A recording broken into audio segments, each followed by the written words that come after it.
Hi friends, இன்னைக்கு நான் உங்களுக்கு செஞ்சு காணிக்க போற ரெசிபி நல்ல கமகமன்னு புதினா சாதம் ஈஸியா வீட்ல எப்படி பண்றதுன்னு பார்க்கலாம். இதுக்கு ஃபர்ஸ்ட் வந்து அரப்புக்கு தேவையான இன்கிரிடியன்ட்ஸ் எல்லாத்தையும் ஒரு மிக்ஸில போட்டு அரைக்க போறோம். நல்ல ஃப்ரெஷ்ஷான புதினா க்ளீன் பண்ணி ஆட் பண்ணிக்கோங்க. இதுக்கு காரத்துக்கு பச்சை மிளகாய் மட்டும் தான், அதனால அதுக்கு தக்கன ஆட் பண்ணிக்கோங்க. கொஞ்சம் வெள்ளைப்பூடு, இஞ்சி, தேங்காய். நான் வந்து டெசிகேட்டட் கோகனட் யூஸ் பண்றேன். ஏன்னா இது கொஞ்சம் நம்ம தொக்கு மாதிரி செஞ்சு கூட நீங்க ஸ்டோர் பண்ணிக்கலாம் டெசிகேட்டட்னா. நீங்கள் ஃப்ரெஷ் தேங்காய் கூட சேர்த்து தண்ணி ஊற்றி அரைச்சிக்கோங்க. இப்போ ஒரு பாட் எடுத்துகிட்டு அதில் நெய்யோ நல்லெண்ணெய்யோ ஹீட் பண்ணிக்கோங்க.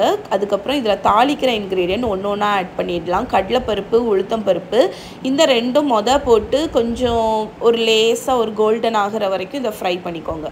இப்போ இதில் முந்திரி பருப்பும் போட்டுட்டு ஹோல் ஸ்பைசஸ் வந்து பட்டை, ஏலக்காய், பே லீஃப், அதுக்கப்புறம் 2 வரமிளகா, கொஞ்சம் கருவேப்பிலை போட்டு நல்லா தாளிச்சுக்கோங்க. இந்த தாளிப்பு வந்து நல்ல ஒரு வாசனை கொடுக்கும். அதனால் இதை லோ ஃப்ளேமில் நல்ல பொன்னிறமாகிற வரைக்கும் குக் பண்ணி எடுத்துருங்க. இப்போ நம்மளோட அரைச்சி வச்சுருக்கிற அந்த அரப்பு இருக்குல்ல, அதை ஊற்றி நல்லா மிக்ஸ் பண்ணுங்கள்.